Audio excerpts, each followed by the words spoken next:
자, 5강은 행복한 다음 생을 위한 길이에요. 근데 이거는 이제 앞에 4강하고 연결돼. 이미 한 4강에서도 행복한 미래를 위해서 우리가 믿음을 갖추고 보시를 하고 계를 지키고 그 다음에 지혜를 갖추라고 얘기했잖아요. 그게 여러 군데 다 들어있어요. 여러 군데 공통적으로 들어있다는 것은 굉장히 중요한 덕목이라는 거예요. 행복하기 위해서. 믿음, 신뢰감, 붓다의 깨달음에 대한 믿음이 기본이지만은 뭐 그것이 아니라도 자신에 대한 믿음도 들어가고 함께 사는 사람들에 대한 믿음도 들어가고 그 다음에 도덕적으로 사는 거, 규범을 잘 지키고 사는 거 굉장히 중요하고 그 다음에 남에게 베풀고 사는 거, 뭔가 나누고 사는 거. 나누기를 좋아하는 사람들도 있고 나누는데 굉장히 인색한 사람도 있어요.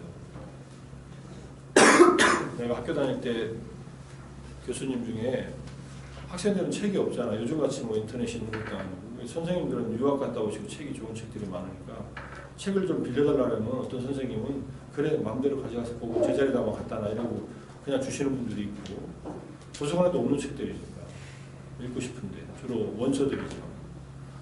어떤 선생님은 잘 안 빌려줘요. 빌려주면 꼭 한 번 복사해다 놓으래. 자기는 복사비 안 내면서. 그래가지고 학생들이 복사를 5번 하면은 한 번 더 해가지고 우리가 돈 더 내가지고 복사본하고 원본을 같이 갖다 줘요. 그 다음부터 그 책이 필요하면 복사본으로 빌려주는 거예요. 이제. 뭐 그래도 빌려주면 다행인데. 그래서 뭔가 나누는 것을 굉장히 불편해하는 사람들도 있습니다. 뭐 그거는 어쩔 수 없는 면도 있지만 나는 나누면 나눌수록 풍요로워진다고 생각하고 사는 사람인데 뭐 그렇지 않은 경우도 있으니까. 어쨌든 보시하고 사는 삶은 삶을 행복하게 한다. 여러분들이 여건이 안 되더라도 뭔가 베풀 수 있는 일들을 늘 의식을 갖고 해봐라. 정 안 되면 문자라도 보내고 전화라도 해줘라. 아까 우리 한 친구가 명상 소감에서 자유명상하다가 고등학교 때 서로 안 좋았던 친구가 생각나서 전화하고 싶은 생각이 올랐다. 그럼 전화번호 알면 전화하면 되지. 몇 년 사이에 여러분들 고등학교 졸업한 지 몇 년 안 됐으니까 작년에 졸업한 친구도 있고 작년에 졸업하고 학교 들어왔을 거 아니에요. 1학년이면 2학년이면 이제 2년 됐으니까 얼마든지 그런 친구들하고는 마음을 풀고 사는 게 좋아요. 언제 어디서도 만날지 몰라. 사람은 미워할수록 더 당기고 좋아하면 뭐 더 당기고 하지만 다 이게 마음에 걸려 있으면 안 좋게 걸려 있으면 불편한 상태에서 만날 수 있어요.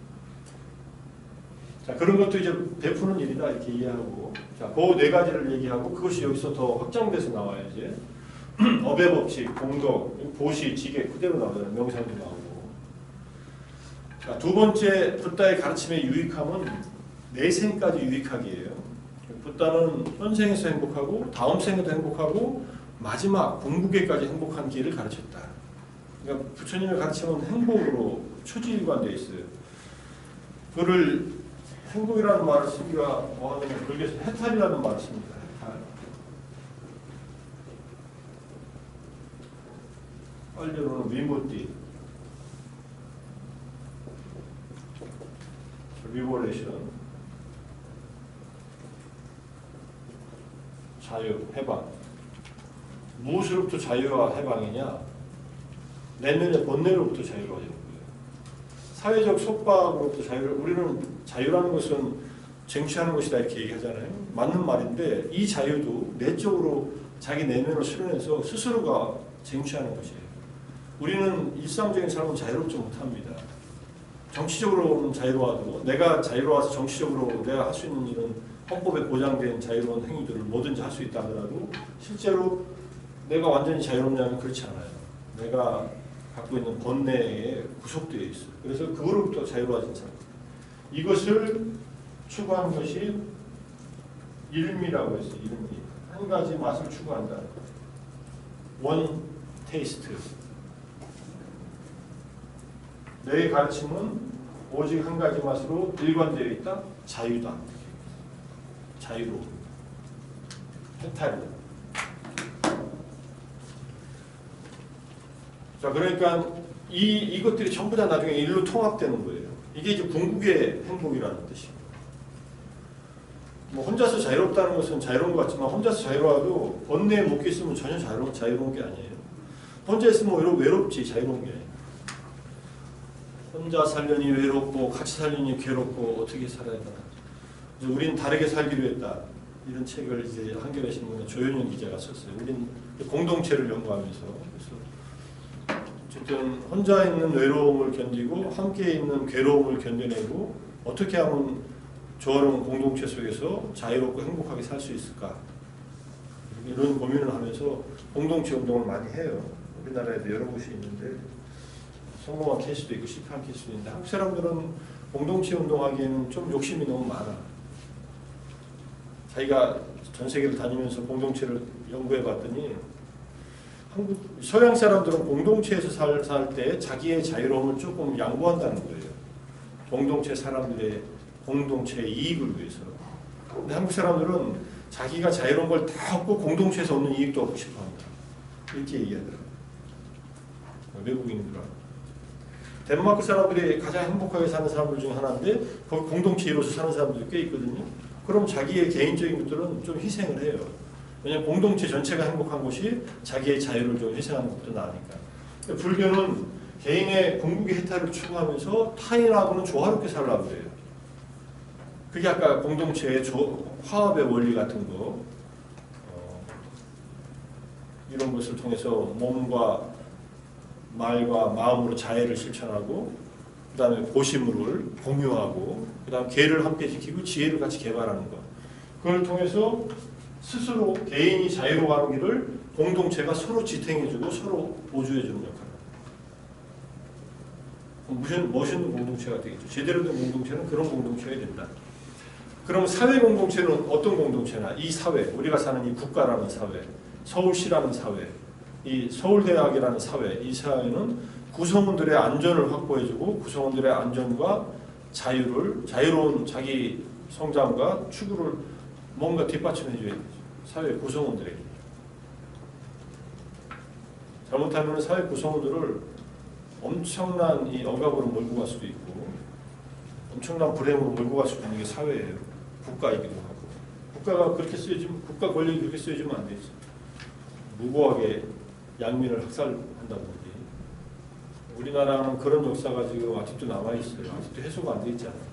제주도 4.3 사건이나 뭐 광주도 그렇고, 광주는 이제 뭐 진상규명을 하자고 참 이제서야 그러니까 몇 년도에 광주 1980년도에 광주 사태가 일어난 그해 10월 달에 나는 광주를 거쳐가지고 송광사로 간다 그러거든요. 나는 몰랐어요. 광주 경기도에 있었으니까 그런 게 있었는데 차단됐잖아. 근데 대학을 딱 들어오니까 내 동기 중에는 그때 총 들고 싸웠던 친구들이 있더라고. 그때 내가 고3이었으니까 그때 고3, 고2였던 친구들 중에. 근데 얘기를 안 해, 더 이상. 아무 얘기를 안 해. 그때 일어났던 사건에 대해서 이 친구들은 아예 아무 얘기를 안 해. 얼마나 충격과 상처가 있었겠어요. 그리고 제가 몇 년 전에 광주에 가서, 광주 얘기가 나왔어요. 광주의 트라우마 센터에서 불러가지고 나보고 광주 트라우마 겪은 그 사람들한테 명상을 좀 가르치라고 하더라고요. 그래서 명상을 8주를 했어요. 8주 했나? 4주 했나? 아무튼 서울에서 왔다 갔다 하면서 그 트라우마 센터에 있는 곳에서 가까운 절에, 무각사라는 절에 가서 스님도 아는 스님이고, 이 사람들은 천장이 낮은 데 건물을 못 들어가요. 그리고 어두운 데 못 있어요. 기본적으로. 그 고문당하고 할 때 그 경험이 이게 플래시백 되는 거예요. 떠오르는 거예요. PTSD. 포스트 트라우마틱 스트레스 디스오더가 있어가지고 외상후 스트레스 장애가 있어가지고 못 견뎌요. 그래서 그분들하고 명상할 때 넓은 데서 밝게 불 켜놓고서 그냥 명상하고 있어요. 뭐 그런 인연, 내 또래 되는 사람이지. 나보다 나이가 많거나 내 또래 되는 사람들이야. 50대. 그러니까 내가 80년도에 고3이었으니까 그 사람들이 나하고 비슷한 연령의 사람들인데 그렇게 힘들게 어렵게 살고 있는 거예요. 아직도. 그게 뭐 평생 지워지지 않게 상처가 남아있는 거죠. 자기 가족들, 친구들 뭐 총 맞아서 죽고 맞아서 죽고 칼로 찔러 죽고 다 눈에서 봤는데 자기도 고문당하고. 이 사회가 그런 안정을 제공하지 못한다면 안정한 사회를 바꿔나가도록 노력을 해야지. 그렇죠? 당연히. 노력한 결과로 조금씩 나아지고 있다고 생각을 하는데 더 많은 노력을 해야 됩니다. 성인들도 노력하고 여러분들도 그런 관심을 가지고, 왜냐하면 우리는 어떤 사회 속에 속해서 살 수밖에 없어요. 외국에 나가면 대한민국이라는 나라가 얼마나 위상이 높은가 하는 것을 알 수 있어요. 욕하는 사람들도 많지만, 프랑스 어디 공원에 가면 개하고 한국 사람은 출입금 밀어서 난다네. 개 취급당하고 있어. 그런 몰상식한 관광객들도 있지만은 대부분 한국 사람들은 사람들이 좋게 보고 많이 도와주려고 하고 그래요. 내가 여행해 본 데서도 그렇고, 특별하게 옆 나라들은 별로 안 좋아하지만은, 자, 우리가 그래서 그런 사회를 잘 이루는 것도 중요하다. 그래서 개인의 해탈과 공동체의 안전성을 같이 확보하는 것이 두 개가 중요하고, 개인이 자유로우려면 그런 공동체 내에서의 자유도 당연히 정치적 자유나 경제적 자유도 중요하다는 볼 수 있죠. 자, 어쨌든 미래 삶에서 행복하기 위해서는 공덕과 유익한 행위를 해야 한다. 이건 당장 결과가 안 나타나도 이렇게 살아야 된다는 거예요. 기본적인 덕목으로 베풀고 계를 지키고 천상에 이르는 수행, 명상, 사무량심 등의 명상을 통해서 범천에 태어날 것을 강조합니다. 자, 이거는 연못에 여러 가지 종류의 연못이 핀다. 물속에서 물 밖으로 나오지 못하고 물속에서 피다가 말고 썩는 연못, 물 바깥에 바로 피는 연못, 위에 올라와서 피는 연못, 쭉 위로 올라와서 피는 연꽃이 있듯이 여러 중생들이 있다. 여러 생명들이 있다. 각각의 유익한 자질을 길러야만 각각의 이런 완전한 자유를 얻는다. 이런 뜻이고요. 압도를 피하고, 그다음에 신체적 안정과 행복, 영적 성장의 기회가 보장된 축복받은 재생으로서 인간이나 천상의 삶을 얻어야 된다. 얘기했지만 천상은 너무 행복해서 문제의식이 별로 없는 그런 세계예요. 부족한 게 없어요. 생각하면 다 생기고 그러니까. 그러니까 천상에 가면은 그냥 복을 받아서만 가면은 거기서 수행 안 해. 그러니까 어떤 이유로든지 나한테 많은 재산이 생겼으면 그걸 그냥 쓰고 살기 바쁘지, 그걸 통해서 뭔가 선행을 할 수 있는 기회가 별로 없다는 얘기예요. 인간 사회는 그렇지 않다는 거. 인간이 가장 좋은 기회를 얻은 것이다. 가장 뛰어난 존재는 아니라도 가장 좋은 기회다. 고통을 경험하고 고통을 극복할 수 있는 이런 얘기 이미 했습니다. 법으로 영적 향상을 일으킬 수 있는 조건들을 만들기 위해서는 공덕이 필요하다. 공덕이란 윤회의 과정에서 좋은 결과를 얻는 선행 또는 선행의 힘이다. 이렇게. 공덕을 쌓으면 더 좋은 삶을 보장받는다. 이런 뜻이에요. 이 생에서 다음 생에서 연결되어 있어요. 모든 중생들의 물리적, 생물학적, 심리적, 윤리적인 것은 조건에 따른 법칙의 지배. 조건에 따른 법칙이 연기법이에요. 연기법을 바탕으로 업의 가르침이 나온 거고, 우리는 행위와 상응한 곳에서 태어난다. 태어난 곳에서 하는 행위의 질이나 경험하는 것의 질을 과거의 행위들이 또 결정한다. 영향을 미친다. 이거는 완전히 결정되어 있다는 것은 아니에요. 그래서 내가 알아하는 이 성격이나 이 성향을 다 없애지 않고 번뇌만 없애는 분들이에요. 습성이 남아있어요. 그런데 중생들은 그 습성을 가지고 또 다른 번뇌를 만들어내면서 번뇌에 기반한 업을 짓고 그 업에 따라서 여러 가지 과보를 또 받죠. 결과를. 자, 업이라고 부르는 힘에 의해서 이런 생명의 전 과정에서, 과거, 현재, 미래로 이룬 전 과정에서 업이 작동한다. 의도에 기초한 행위 또는 의도 자체를 업이라고 합니다. 업이란 의도이다 이렇게 얘기해요. 부처님이. 의도하고서 생각한 것, 말한 것, 행동한 것들이 업이다. 모든 도덕적으로 결정된 의지는 그 행위의 윤리성에 상응하는 과보나 결실을 가져오고 잠재력을 만든다. 업의 발현은, 업의 결과가 나타나는 것은 행위가 일어난 같은 생에서 일어날 수도 있고 다음 생이나 그보다 먼 내생이 일어날 수도 있다. 근데 기본적으로 이제 나중에 이제 아비담마에서는 이렇게 얘기합니다. 우리는 순간순간 계속 업을 짓고 사는데 7찰나 동안에 그런 의지가 일어나는데, 맨 앞에 일어나는 의지는 이 생에서 받고, 마지막 일어난 찰나는 다음 생에서 받고, 가운데 5번 찰나 일어나는 의지 쭉 7번이 일어나는데 열반에 이를 때까지 언젠가 결과가 나타난다. 이렇게 그런 얘기예요. 확실한 것은 윤회의 과정에 있는 한 이미 저장되어 있는 업은 받아야 할 과거가 발현되지 않았다. 언제라도 나타날 수 있다. 그래서 업에는 두 종류가 있다. 불선업과 선업. 불선업은 해로운 업, 선업은 유익한 업. 불선업은 행위자에게 영적인 해로움, 도덕적 비난, 불행한 내생을 받게 한다. 그래서 고통스러운 결과를 갖게 하는데 행위의 불선업을 판단하는 척도는 뿌리에 있는데 뿌리에 탐욕, 분노, 무지가 있으면은 이것은 불선한 뿌리다 이렇게 얘기해요. 불선근이라 그래요. 이것이 있으면은 이것에서부터 파, 적개심, 시기심, 이기심, 거만, 자만심, 무엄함, 게으름과 같은 이차적인 번뇌가 일어나고 이 근원적인 삼진치 삼독의 번뇌와 이차적인 번뇌에서 우리에게 해로운 행위들이 일어난다. 선업은 영적으로 유익하고 도덕적으로 훌륭한 행위, 행복과 재물을 가져야 된다. 욕심내지 않고 성내지 않고 어리석지 않은 것. 그러니까 보탕, 욕심내지 않으니까 남에게 베풀 줄 알고 분노가 없으니까 자유로움을 실천하고 무지하지 않으니까 지혜가 발현되어 있는 그런 상태예요. 우리가 자유명상하는 것은 이 분노를 가라앉히는 훈련을 하는 거예요. 자유를 여러분들이 많이 경험하면 화가 나는 상황에서 덜 화를 내거나 화를 냈다가도 빨리 그걸 수습할 수 있는 마음의 여유가 생겨요. 화내는 것이 불편해지거든. 안 좋은 일은 불편해해야 돼. 안 좋은 일 하면서 편해지면은 그것은 이제 위험한 상황이 되는 거예요. 안 좋은 일을 반복하는데 마음이 점점 더 편해진다. 내 마음이 편하니까 이거 좋은 일이다. 이렇게 생각하면 착각이에요. 안 좋은 일을 하고서 편해지는 사람은 안 좋은 일이 습관화되어 있어서 계속 그 일을 반복하고 사는 거예요. 엄청난 괴로움으로 결과를 맞이할 수 있다. 좋은 일하는 게 불편한 것은 좋은 일이 아직 익숙하지 않아서 그러니까 열심히 좋은 일을 계속 반복하면은 언젠가 좋은 일이 자연스러워지고 그러면은 이제 좋은 일에서 벗어나기 어렵게 돼요. 그러면 뭐 인간 이상의 존재로 태어날 수밖에 없다. 그래야 좀 공평한 거 아닌가요? 업과 과보는 우리가 업은 지을 수 있는데 과보를 다 알지 못하는 데 문제가 있어요.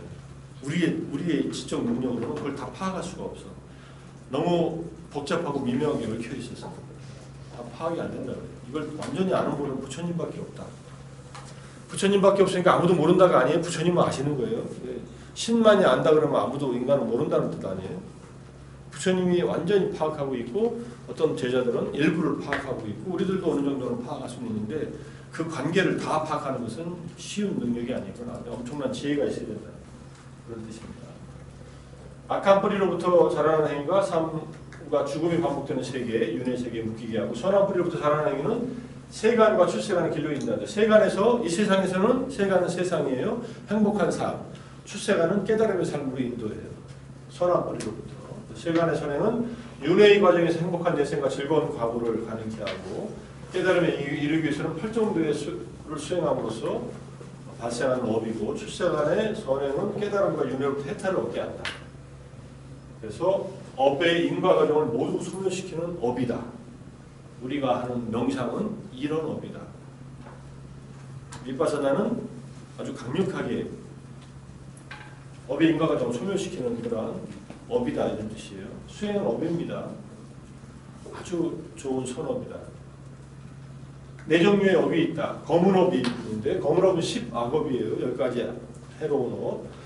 조금 이따 나오니까 검은 과보, 지옥 등의 악취에 떨어져요. 악취는 나쁜 곳이라는 뜻이고 지옥, 축생, 곤충이나 짐승, 그 다음에 악귀, 배고픈 귀신들이 사는 세계 그런 존재들, 그 다음에 아수라, 분노가 악귀는 탐욕이 많은 존재들, 아수라는 분노가 많은 존재들. 탐욕이 많은 건 악귀 세계에 태어나고 분노가 많은 존재들은 아수라 세계에 태어난다. 이게 다 악도예요. 나쁜 곳이고 불행한 곳이에요. 탐진치가 다 많으면 지옥에 갈 수밖에 없죠. 갈 곳이. 왜냐하면 탐진치에 휘말려서 온갖 나쁜 짓들을 많이 했기 때문에 그렇다. 흰업은 10선업이에요. 이런 흰가고 천상에 태어나게 10선업을 잘 닦으면 검고 흰업을 닦으면은 우리가 하는 것처럼 어떨 때는 낙한 행위를 했는데 어떨 때는 또 유익한 행위, 선한 행위도 하네. 그러면 축생이나 인간으로 태어나요. 그래도 선한 쪽이 많으면 인간, 선한 쪽이 적고 악한 쪽이 많으면 축생으로 태어나요. 검지도 희지도 않은 업은 성자의 네 깨달음이다. 네 가지 도라 그래요. 네 수타원 사다함 아나함 아라하네. 이 업들은 검고 흰업의 과보를 제거하려는 의도로서 일으킨다. 자, 그래서 이 소금덩 이거는 이 교재에 없어요. 우리 교재에 없는 걸 내가 다시 이걸 한번 다루는 게 좋겠다 싶어서 넣어놓은 겁니다. 이게 경쟁력이 붙어 있으니까 어떤 사람이 물이 조금밖에 없는 잔에다 소금통을 넣는다 하자. 이 잔에 있는 물은 소금통이기 때문에 마실 수 없이 짜게 되겠는가? 그렇습니다. 이건 누구나 알죠. 잔을 하나 갖다 놓고 소금통을 한 주먹 넣어요. 그러면 완전히 뭐 소금 맛이지. 얼마나 짜겠어요? 어떤 사람이 겐지스강에다, 강가라는 말은 겐지스강에 빨리요 이름이에요. 강가라고 그래요. 강가. 소금통을 넣는다. 강가가 이 소금통이 때문에 마실 수 없게 짜게 되겠는가? 그렇지 않다. 물이 너무 많기 때문에 그렇다. 소금통이로는 마실 수 없이 짜게 되지 않는다. 어떤 사람은 몸을 닦지 않고 개를 닦지 않고 마음을 닦지 않고 통탁지를 닦지 않아서 덕이 모자라고 하찮은 존재가 되어 약간의 악행에 대해서도 괴로워한다. 그러한 사람은 약간의 악업을 짓지만 그 업이 그를 지옥으로 인도한다. 기본적으로 잘못한 일이 많으면 약간의 악행으로도 고통스러워한다. 그와 같이 어떤 사람은 몸을 닦고 개를 닦고 마음을 닦고 통찰지를 닦아서 덕이 모자라지 않고 위대한 존재가 되고 번뇌가 다하여 한량없이 머무는 자가 된다. 이러한 사람은 약간의 악업을 짓지만 지금 여기서 다 겪고 다음 생에는 턱기운만큼도 그 과거가 없을 것이다. 그러니까 성자들은 이 생에서 만약 성자가 되기 전에 다 겪은 악업은 이 생에서 끝내고 간다는 거예요. 다음 생까지 이어지지 않는다. 앙구리말라 같은 경우는 999명을 죽였다. 그 업으로 그 가족들한테 폭행을 당해서 죽게 돼요. 그것으로 이제 끝난다는 거예요. 지옥에 안 가고. 이 생에서 다 받고 끝난다. 경전을 천천히 읽어보면 이 비유를 서양 사람들이 하고 있더라고요. 어떻게 하냐면 똑같아요. 한 주먹에 소금이 있는데 그릇에다 담는다고 하죠. 한 주먹에 소금이 있는데 이 싱잉볼 만한 그릇에다가 소금 한 주먹을 넣었어요. 그리고 이 물을 마시면 어떻게 되겠어요? 짜겠죠. 근데 이제 지금 겐지스강이라고 했지만은 뭐 큰 연못에다가 소금 한 주먹 넣어봐요. 그러면 그 물을 떠서 먹으면 그게 짜져 있을까? 약간의 염분은 있어도 별로 짠맛 안 느끼겠죠. 그런 거예요. 그 비유를 들어서 그 비유의 핵심은 우리는 여기서는 이제 악업을 소금덩어리라고 했는데 서양 사람들이 비유할 때는 우리가 경험할 수 있는 고통은 비슷하다. 누구나 고통은 다 겪는다. 근데 마음이 잘 이게 명상을 통해서 개발되어 있고 향상되어 있으면 웬만한 고통들은 별로 겪지 않는다. 고통의 양이 비슷하다 하더라도 고통의 질적인 경우는 다르다. 이렇게. 이거는 이제 이해할 수 있어요. 열심히 명상해서 마음에 힘이 생기면 웬만한 자극들은 별로 그 마음의 고요함이나 평화로움을 깨지 못해요. 실제로. 열심히 명상하면 그런 상태가 되니까. 그렇게 비유를 하는 글이 있습니다. 중생이 어느 한 특정한 세계에 태어나는 이유는 전생에 행한 업이나 의지작용의 결과다. 중생이 속한 모든 세계는 그 중생의 마음작용에 만들어지고 가공되고 유지된다. 이거 굉장히 중요해요. 이거는 진화시 생물학하고 거의 유사해요. 지금 현재 지구의 이 환경은 왜 이렇게 됐을까? 그럼 원시 지구도 이랬을까요? 최근에 BBC에서 나온 이상한 돌인가? 아니면 무슨 특별한 다큐멘터리가 있더라고요. 주말에 그거나 봐야겠는데 8편이가 되어 있어요. 1시간짜리 8편. 링크 올려줄 테니까 한번 봐봐요. 재미있어요. 지난번에도 말한 우주 비행사들이 이걸 쭉 내려다보고서 나름대로 판단하는데 지구에 대해서. 근데 진화 생물학자들은 원시 지구는 이런 대기가 아니었어요. 유황이 많고 이산화탄소가 많고 도대체 지금의 생명들을 살 수 없는 그런 환경이었는데 이것이 이 안에 생겨난 식물들에 의해서 변화가 시작돼요. 지구는 식물의 행성이에요. 동물은 거기에 기생하는 거예요. 인간이 가장 해로운 기생충이지. 봉준호 감독의 기생충에서 누가 기생충인지 잘 모르겠지만 아직 안 봤어요. 보지 말라 그러더라고 본 사람들이. 너무 잔인하다고 끝에가. 어쨌든 인간은 동물들은 식물의 기생에서 사는 거예요. 사실. 기본적인 컨셉을 봐요. 우리들은 자체적으로 에너지를 흡수할 수 있는 시스템이 없어요. 식물이나 동물을 먹어야 돼 다른 것을. 그렇게 섭취한 이 생화학적 그 영양소를 소화시켜서 이 에너지원으로 바꿔요. 그런 시스템으로 되어 있어요.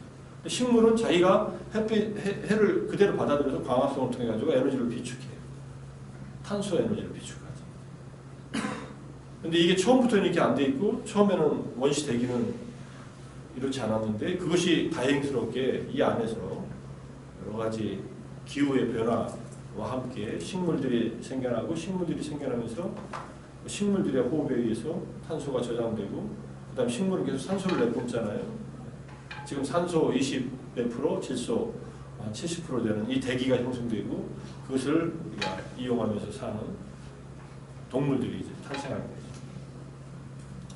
그래서 중생이 속한 세계는 그 중생의 마음작용에 만들어지고 가공되고 유지된다. 인간의 세계는 인간의 마음작용으로 만들어지고 유지되고 가공되고. 그죠? 자연 세계는 그럼 누가 만들었을까? 자연에 사는 생명들이 만들었다 이렇게 봅니다. 그래서 이 중생은 꼭 인간만이 아니에요. 밀림은 밀림에 사는 동식물들이 만들어져. 기본적으로는 동물성 생물들의 중생이니까. 중생은 무지에 의해 차단되고 가래에 의해 가로막혀 낮거나 중간이거나 높은 세계 어디든지 새로 태어나기 위해서 의식이 형성된다. 그래서 업은 땅이고 우리가 지은 행위들은 땅이고 토양이고 식은 씨앗이며 가래는 수분이다. 업이라는 것은 내가 짓는 인위적 행위라면은 식이라는 것은 뭔가 정보가 담긴 씨앗 같은 거예요. 전생에 행위한 것들이 다 담겨서 금생으로 전해지는 것이고 그것이 가래의 수분을 먹고 다시 싹을 틔워서 큰다 이런 뜻이에요. 근데 업이나 가래는 전부 다 우리 마음 안에서 일어나는 거니까 식에서 일어나는 거지 식을 떠나서 업과 가래가 따로 있지 않아요. 이건 비유로서 이렇게 얘기하는 거죠. 업을 짓지 않으면 땅이 없어져 버려요. 씨앗이 없으면 땅이 있어도 싹 트지 않아요. 그죠? 가래가 없으면 또 다 말라 죽어버려요. 그래서 업이든 식이든 가래든 업은 철저히 이해해야 될 것이고 식은 그 다음에 가래는 끊어야 될 것이고 업은 조절해야 돼요. 그래서 좋은 업으로서 토양을 좋게 하고 거기다가 좋은 결과를 얻을 수 있는 그러한 바탕을 만들어야 된다고 이렇게 이해할 수도 있습니다. 죽은 후 행위의 공정한 결과 10가지 업은 몸과 말과 마음이라는 3가지 행위의 문으로 나뉜다. 실불설업 사회의 나쁜 곳에 태어나는 원인은 몸, 말, 마음의 10가지. 몸으로 하는 살생, 도둑질, 사업. 투도는 좀 어려운 말이죠. 도둑질하는 거. 도둑질이라는 말은 적극적으로 훔치는 거라고 생각하는데 내 것이 아닌 나에게 주어지지 않은 것을 취하는 것은 도둑질이라고 해요.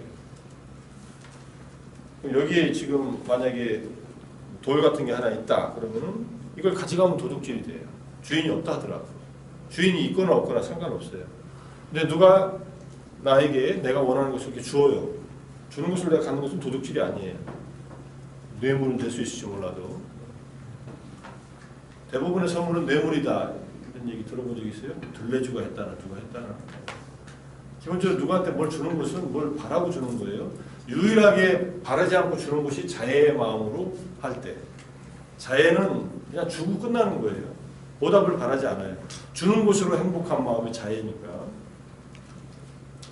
다음, 잘못된 성행위. 이것에 대해서도 8정도에 자세하게 설명이 되어 있으니까 읽어봐요.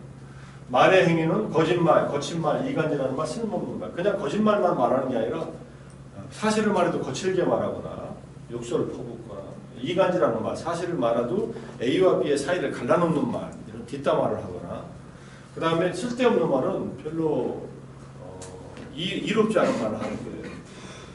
그것들이 속한다. 마음으로는 탐욕과 악의와 사견에 해당한다. 사견, 잘못된 견해. 그래서 십선업은 이것과 반대되는 것이에요. 3가지 유익한 몸, 말, 마음으로 짓는 것을 말한다. 불교의 세계관은 각 세계에 존재하는 끝이 있는 업의 산물이라서 영원하지 않다고 본다. 이거는 우리의 행위는 일정 기간 동안 유효한 그 결과를 만들어내고 또 사라져버려요. 우리가 어디에 태어나도 인간으로 태어나면 인간의 한 생은 지금 이제 많게 살아서 100살 안쪽으로 살죠. 그만큼 살다가 인간의 삶을 마치는 거예요. 인간으로 태어난 이 결과로서의 업이 끝나는 거죠. 근데 인간으로 살면서 짓는 업이 또 다른 생존을 또 만들어내지. 중생들은 그들의 업과 행위에 따라 적절한 세계에 다시 태어나며 좋거나 나쁜 과거를 경험한다. 생성된 업의 힘이 닿을 때 죽어서 다른 곳에 다시 태어나게 되는데 무르익을 기회로 조용히 기다려 또 다른 업에 의해서 결정되게 줍니다. 업은 근데 이 업이 왜 숨어 있을까요? 조건이 나타나면 업은 자연스럽게 그 조건에 맞는 결과들을 산출하기 위해서 나타나는데 이것을 누가 조절하지 않는다는 거예요.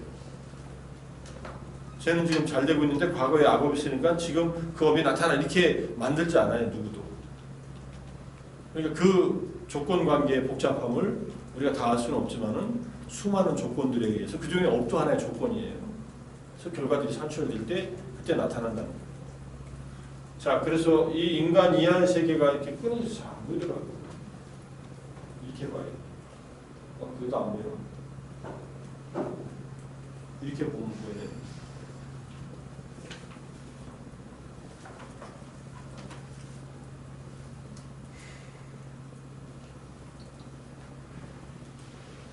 좀 크게. 자, 악처가 있어요. 악처는 지옥, 축생, 악의 아수라. 이게 네 가지 악처고요. 고통이 많은 것이 바닥에 있는 거예요. 지옥이 제일 고통스러운 것, 그 다음에 축생계, 그 다음에 악이계, 아수라계. 그 다음에 인간의 세계가 있고요. 인간의 세계까지는 수명이 정해져 있지 않아요. 그러니까 지옥에 하루만 갔다 올 수도 있고, 한참 있을 수도 있고, 인간으로 태어나서 100년을 살 수도 있고, 한 살 살 수도 있고, 한 살도 못 살고 죽을 수도 있고. 그 다음에 천상부터는 시간이 딱 정해져 버려요. 태어나면 살 만큼 살아요. 사대천왕이 대략 인간보다 저기에 한 평생은 한 3천만 년 정도 돼요. 3천만 년이니까 800만, 좀 계산을 해야겠네. 500천상년이죠. 500천상년 곱하기 50 곱하기 100 이런 거 몇 년인가?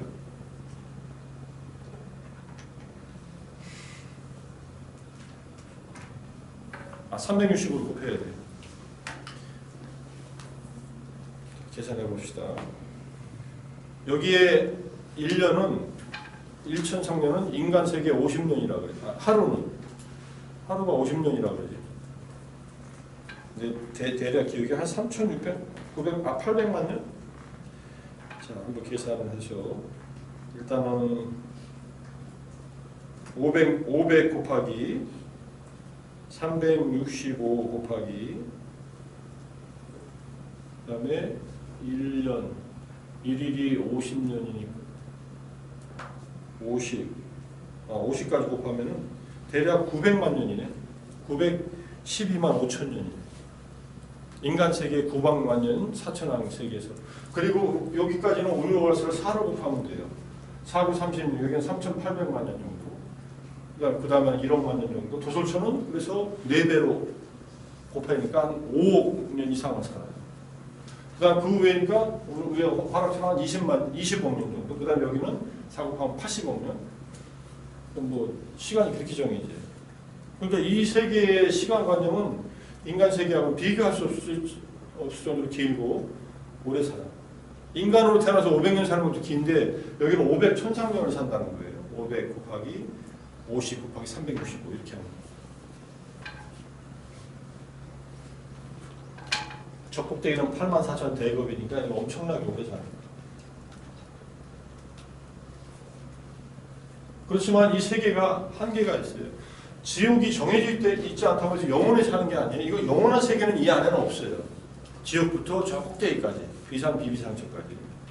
그러니까 태어난 모든 생명들은 한정된 시간 동안에 그 생존 방식을 유지하다가 그 업이 닿으면 이제 죽고 다시 태어난다. 업이 닿아서 죽는 건 괜찮은데 업이 닿지 않는데 죽는 경우도 있어요. 어쨌든 이렇게 이해를 하세요.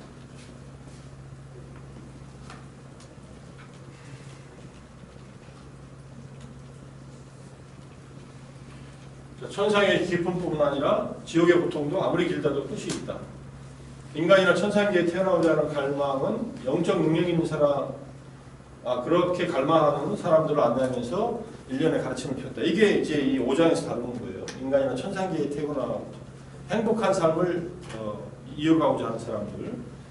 그런데 좀 더 성숙된 영적 능력을 가진 사람들에게는 끝없는 윤회의 방황을 끝내도록 다른 모든 존재하는 조건들을 뛰어넘는 불사, 열반에 다다르기 위한 노력을 하도록 격려했다. 자, 업과 그 과보, 중생은 업의 소유자이며 업의 상속자이다. 내가 한 업의 소유자이고 상속자다.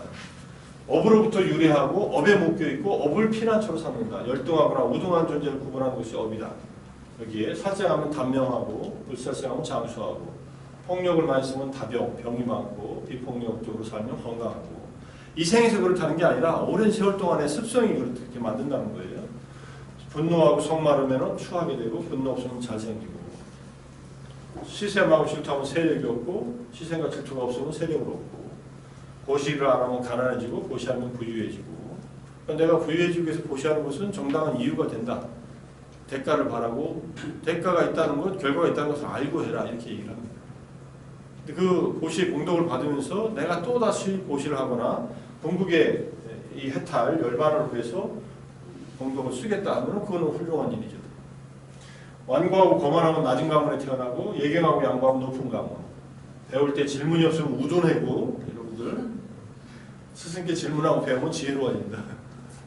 여러분들 질문 열심히 하니까 수업 시간에도 질문 많이 해요. 수업이 좀 재미없지 않게. 여러분들끼리 질문을 안 하는 건 나름대로 이해는 해. 다른 친구들을 눈치 보면서. 근데 그건 눈치 볼 일이 아니야.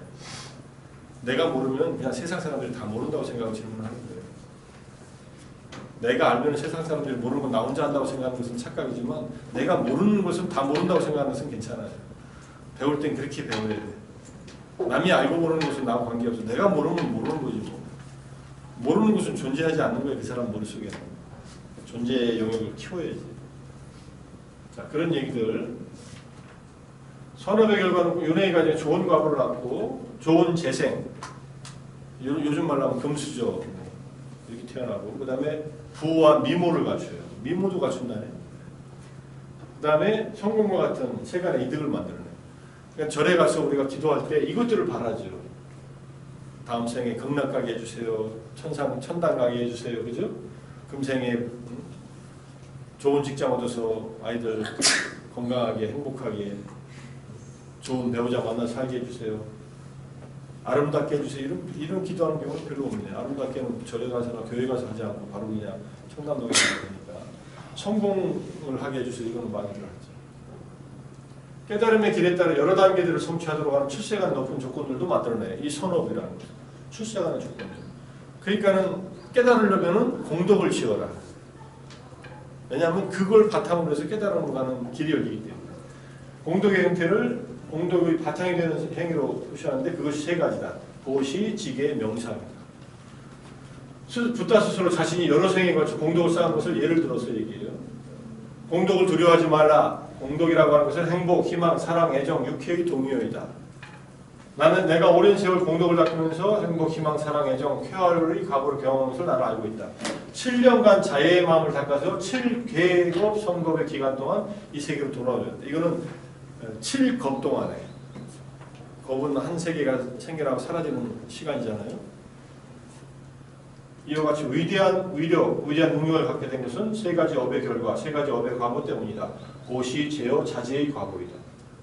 보시와 제어와 자제라고 했는데 제어는 보시는 베푸는 거, 제어는 이제 계를 지키는 거, 지계고 자제는 이제 명상을 통해서 마음을 조절하는 거 이렇게 이해할 수 있죠. 멀리 행복을 낳는 공덕을 배우고 보시와 평등행과 자애심을 닦았다. 자애심이 들어가 있네. 평등행은 사마찰이야. 사람들을 이렇게 분류하고 평가하지 않는 거예요. 근데 또 뭐 기부에 책 제목은 설명 안 했는데 누구한테 뭘 줄 때도 잘 주라고 하는 얘기도 있어요. 효과가 있는 곳에 투자를 해야지 효과 없는 곳에 투자해봐야 별로 효과가 없다. 이거는 이제 여기서도 나오긴 나와요. 기부 앤 테이크를 하는데 기부하고 테이크할 때 잘해야 된다. 좋은 사람들과 그런 얘기를 합니다.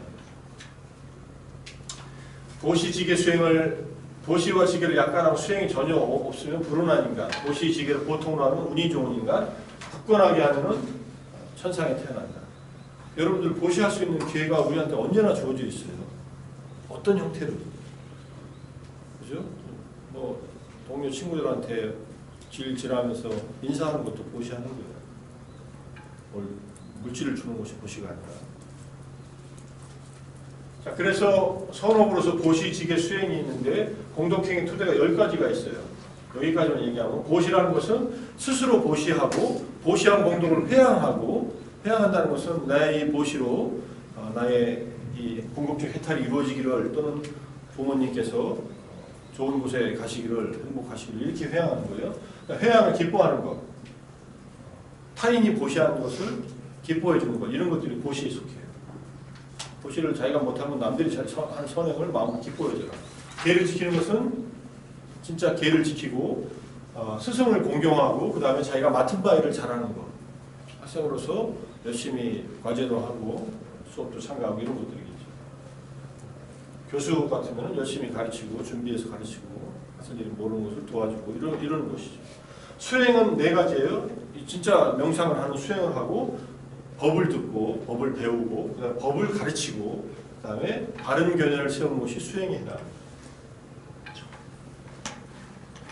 이걸 가지고 다 설명하는 게 이 책이니까, 아까 내가 좀 쉽게 이해할 수 있는 책 없습니까? 할 때 소개한 게 이 책이에요. 이 책을 도서관에 있을 테니까 빌려서 한번 봐요. 가르침을 배우다. 부처님을 만나다가 첫 번째 책이고, 이게 2번째 책이에요. 일장 스님이.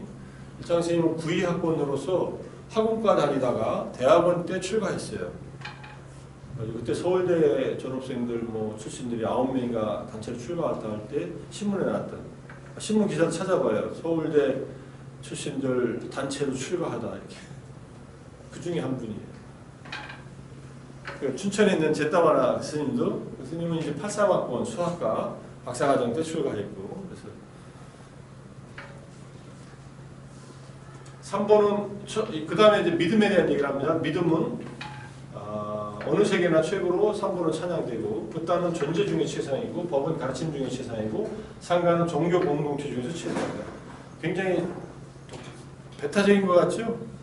이거 최상이라고 하지, 다른 사람들이 갖고 있는 믿음을 갖다가 다 부정하지는 않습니다. 그것대로 그냥 인정하고 이게 최상이다. 이런 믿음이 있어야 불자가 됐을 때 자긍심이 생깁니다. 내가 믿는 부처님이 최상의 깨달음 얻은 분이다. 근데 잘 모르니까 그런 믿음이 안 생기는 거예요. 자, 법은 2가지 측면이 있다. 조건지어진 모든 것, 생겨난 모든 것 중에서는 성스러운 팔정도가 최상이다. 성인들의 팔정도. 조건지어진 것, 조건지어지지 않은 것, 모든 것, 유의와 무의법 중에서는 열반이 최상이다. 열반을 얻는 것이 최상의 덕이다, 이런 뜻이에요. 삼보에 대한 확신, 믿음은 삼보에 귀하는 것 자체가 공덕의 바탕이 되고 공덕이다. 보시와 승가는 보시물의 수혜자 역할을 하고, 이를 통해 붓다와 승가는 보시자가 소원을 성취할 수 있는 공덕을 쌓을 수 있도록 하는 역할을 한다. 그래서 최상의 복밭이다. 복을 쌓는 밭이다. 보시는 행위예요. 그 행위를 통해서 큰 복을 누린다. 부처님이나 스님들에게 보시하는 것이. 그 다음에 베푸는 것은 영적 삶에 있어서 보시를 가장 기초적인 덕목으로 표시했다. 보시야말로 다른 사람과 함께 사는 세상에서 끝없이 일어나는 이기적인 마음의 틀, 인색이라고 하는 번뇌를 깨는 데 도움이 되기 때문에, 인색하면은, 이기적으로 인색하면은 악귀가 되는 거예요. 그 마음이. 거기서 벗어나게 되니까 보시는 자기한테 큰 이로운 일이 돼요. 인도에서 사문들, 수행자들이나 유행자들은 돈 버는 일에 종사하지 않았다. 경제활동에. 생계는 제가자인 이웃의 보시에 의존해 있다. 제가 신도자는 그들에게 옷, 음식, 거처, 약, 생필품을 제공하고, 이렇게 보시행위가 그들로 하여금 완전한 해탈되기를 이루는데 돕는 공덕의 근원이 된다고 얘기해요. 보시를 하는 것이. 그래서 상가, 출가한 스님들의 이 비구, 비구니들은 물질적 지원을 보시에 의존함에 거기에 대한 보답으로 고귀한 길의 가르침인 법을 선물로 보답했다. 법을 가르쳐야 돼. 이걸 재물을 보시하는 것과 법을 보시하는 것 이렇게 나눠서 얘기합니다. 법보시가 더 뛰어나다 이렇게 얘기해요. 나눔의 과보가 얼마나 큰 열매를 무사람들이 중생들이 안다면 인생의 더러움을 없애고 청정한 마음으로 고귀한 인에게 알맞은 시간에 보시하라. 거기에 주어진 것은 큰 보답, 보상이 있다. 그러니까 그 나눔의 과보가 얼마나 큰 열매를 가져오는지를 알면은 뭐라도 매일매일 나누고 산다는 얘기예요. 고시의 이유, 의욕 때문에 자기가 의욕이 일어나서 분노 때문에 어리석음 때문에 고시하고 두려움, 선조들이 이미 했다고 하는 가문의 전통이라서 보시하고, 이 보시라고 몸이 무너져 천상세계에 태어날 것이라고 보시하고, 내가 보시하면 마음이 맑아지고 흡족함과 기쁨이 일어난 데서 보시한다. 그래서 마음을 장엄화가 꾸미고 마음의 필수품을 위해서 보시한다. 어떤 보시가 제일 나은가요? 뒤로 갈수록 좋은 거네요. 그렇죠? 음식을 보시하는 것은 음식을 제공하면은 그 사람이 살게끔 도와주는 거예요. 음식을 안 먹으면 죽잖아요. 그러니까 수명을 보시하고, 음식을 먹으면 얼굴 빛깔이 좋아지네. 먹고 죽은 귀신은 때깔도 좋다고 그런 얘기 있잖아요. 그래서 아름다움을 보시하는 거고, 그 다음에 음식을 먹는 사람은 행복해져요. 일단. 행복을 보시하고, 그 다음에 힘을 줘요. 힘은 건강하고 같아요. 그러니까 네 가지를 보시한다. 숫바와사라고 하는 제가 여신도가 있었는데, 사람이 이렇게 보시하는 데 있어서 탁월한 사람이라서 그걸 얘기하는 겁니다. 음식을 보시하는 성스러운 여제자는 받는 자에게 네 가지를 보시한다. 그때도 그런 보시를 해서 그런 복을 누릴 수 있다. 이렇게 얘기를 하는 겁니다. 믿음으로 보시하고, 존중하면서 보시하고, 보시를 받는 사람을 바른 시기에 보시하고, 배고프면 밥을 줘야지. 그죠? 배고픈데 책 사주면 안 된다는 얘기예요. 밥 사주고 책 사줘야지. 책 사주고 밥 사주면 안 된다. 순서가 잘못됐다. 마음에 남음이 없는 보시를 하라. 죽어서 아깝다 이런 생각하지 말라는 얘기예요. 자기와 남을 손상시키지 않는 보시. 다섯 번째가 또 중요해요. 남한테 보시하는 게 좋으니까 훔쳐다 보시를 하네. 대표적인 인물, 가공의 인물이겠지만 우리나라 홍길동이나 영국의 로빈 후시나 물론 훔칠 때 그 대상들은 뭐 탐관오리나 잘못된 성주들 재산을 훔쳐가지고 나눠주지만은 어쨌든 그럼 이제 뭔가 사회적 구조가 잘못됐으니까 뭔가 그렇게라도 의적이라도 돼가지고 해야 되겠다는 생각을 해서 했지만 어쨌든 자기와 남을 손상시키지 않는 보시가 좋다. 내가 정당하게 얻은 재물로 남에게 보시하는 거, 자기와 남을 손상시키지 않고 이런 마음을 하라는 얘기예요. 그 다음에 보시에 의한 상부상조의 규칙.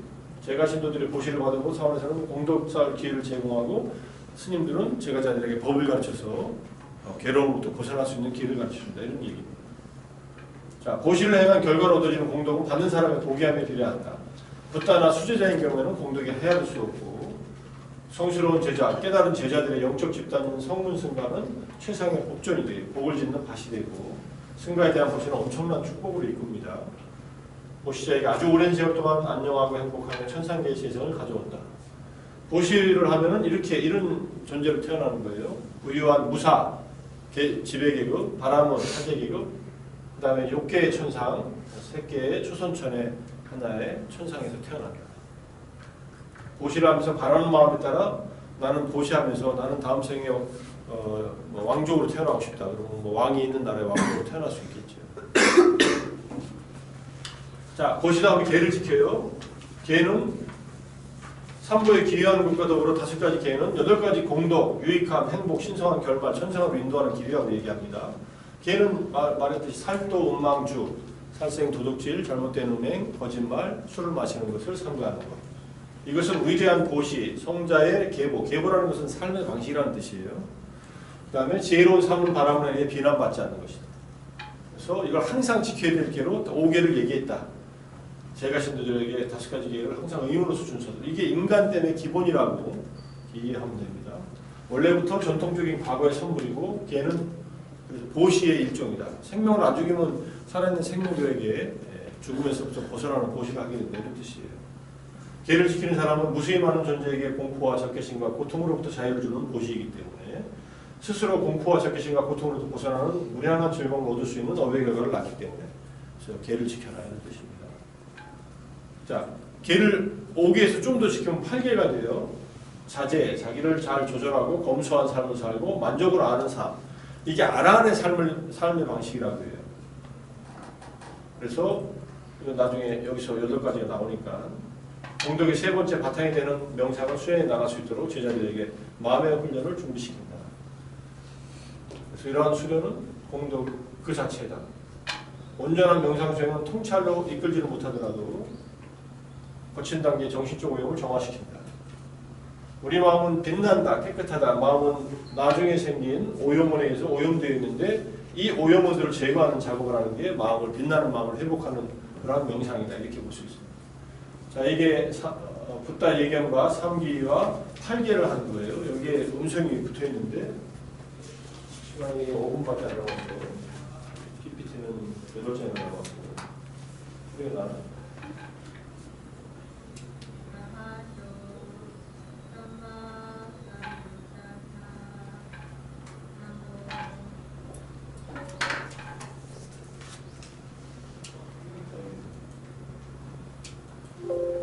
다시 한번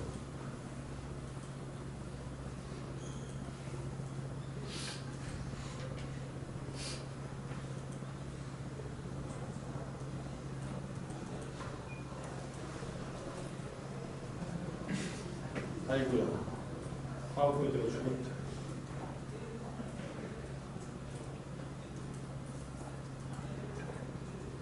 수업을 여기서 끝내라는 얘기예요. 소장도 못 끝내고 어떻게 하냐.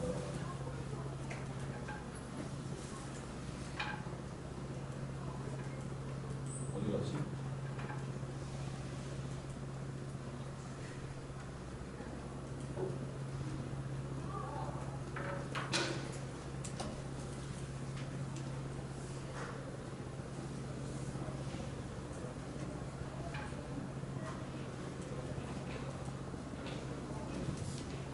자세한 설명은 빼고 어쨌든 이런 8가지 계를 지킵니다.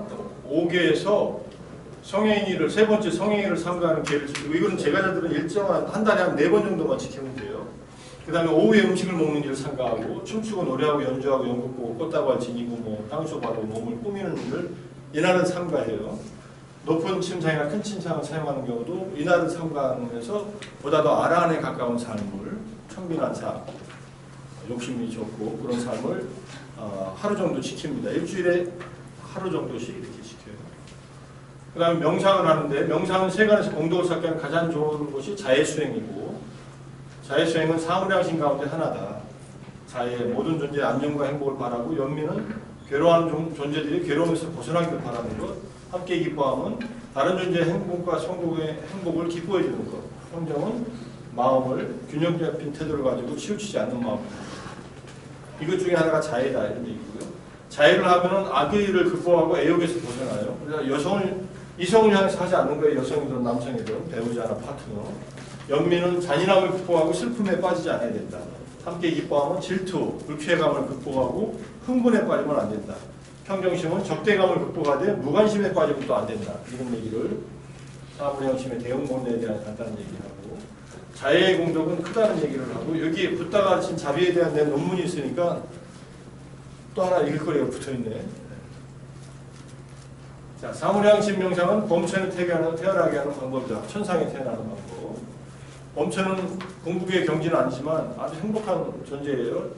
초선천 이상의 새끼의 천상을 범천이라고 해요. 집중력을 높여 통찰지혜를 개발하는 바탕으로 자해명상, 사무량심을 닦아서 이룬 그 집중으로 지혜를 이룰 수 있게 해준다 이런 뜻이에요. 자, 통찰지는 모든 것을 이긴다 하는 것은 이제 보시는 보시받는 사람의 영적 상태에 따라서 결실이 달라진다. 보시는 공덕이 된다. 존중과 존경하면서 보시하고 직접 소중히 여기며 보시의 과거가 있다는 견해를 가지고 보시한다.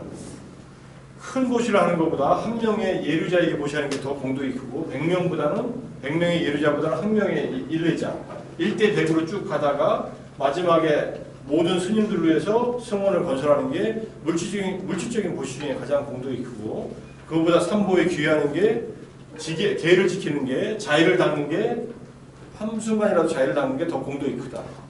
우리는 이 수업 시간에 자의를 걷기 명상하든 좌선하든 연습하면은 큰 공덕을 닦고 있다라고 생각해야 된다.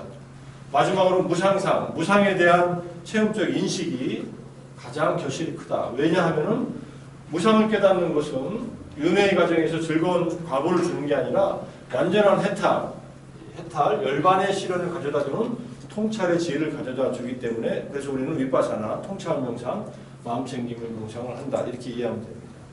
무상을 체험할 때까지 열심히 몸과 마음의 경험을 관찰하라 이런 얘기입니다. 그래서 여기까지 다 했네.